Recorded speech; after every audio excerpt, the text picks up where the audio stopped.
आदर्श मतदान केन्द्र को आपण को स्वागत जेउठारे लोकसभा एवं विधानसभा निर्वाचन पाई भोट प्रक्रिया हेउछि। आमे आपण को वर्चुअल रियलिटी माध्यम रे समस्त कार्य प्रदर्शित करिबु। मतदातांक पाई सहज सरल एवं सुविधाजनक मतदान अभिज्ञता निश्चित करबाकू आदर्श मतदान केन्द्र रे प्रत्येक प्रकारर व्यवस्था सुनिश्चित करा जाइछि। मतदान केन्द्र रे सहज पार्किंग व्यवस्था, धाड़ी रे अपेक्षा करिबा समय रे बसिबा व्यवस्था, मुक्त वायुमंडल एवं सुसज्जित प्रकोष्ठ, पुरुष एवं महिलांक पई विशुद्ध पानीय जलर व्यवस्था रहिछि। भिन्नक्षम मतदातांक पई चक्रधार चेयर सह सहयोगी कर्मचारी माने सर्वदा उपलब्ध एवं जरूरीकालीन स्वास्थ्य समस्या पई प्राथमिक चिकित्सा सामग्री मध्य उपलब्ध। समग्र मतदान केन्द्र परिसर रे पर्याप्त सुरक्षा व्यवस्था एवं सीसीटीवी नजर रखा जाइछि। सर्वप्रथमे आपण प्रवेश पथरु अपेक्षा क्षेत्र को जांतु, जेउठारे आपणको आपणकर क्रमिक नंबर पर्यंत अपेक्षा करबाको पड़िबो। एही मार्गरे आपण दुईटी सेल्फी पॉइंट पाइबे। भोटर माने सामाजिक गणमाध्यम रे पोस्ट करबाको किंबा एहाको स्मृति भाबरे रखिबा पई सेमानकर फोटो क्लिक करिवार लाभ पाई परिबे। अपेक्षा स्थान रे पुरुष एवं महिला पई एक निर्दिष्ट स्थान अछि। आपण चेयर रे बसी आपणक पाली पर्यंत अपेक्षा करंतु।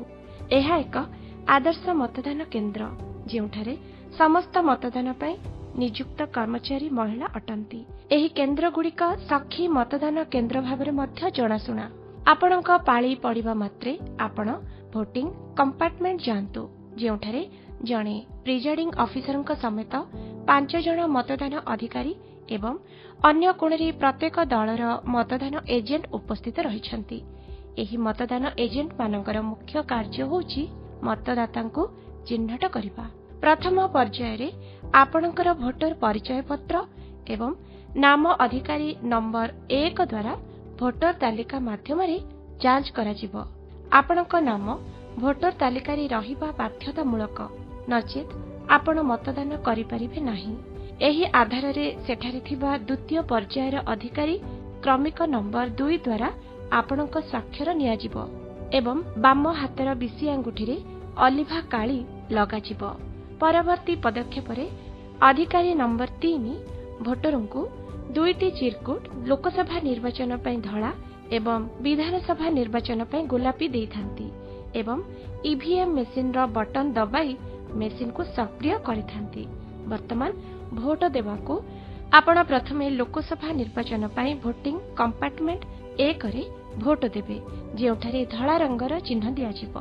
परे विधानसभा निर्वाचन पई आपण प्रकोष्ठ 2 को जेउठारे गोलापी रंगर चिन्हट कागज लगा जाइथिबो। अधिकारी क्रमिक नंबर 4 लोकसभा निर्वाचन रो कंट्रोल यूनिट दायित्व रे थिबा बेले अधिकारी नंबर 5 विधानसभा निर्वाचन रो दायित्व रे अछंती। अधिकारी 4 और 5 ईवीएम मेसिन रो बटन दबेबे।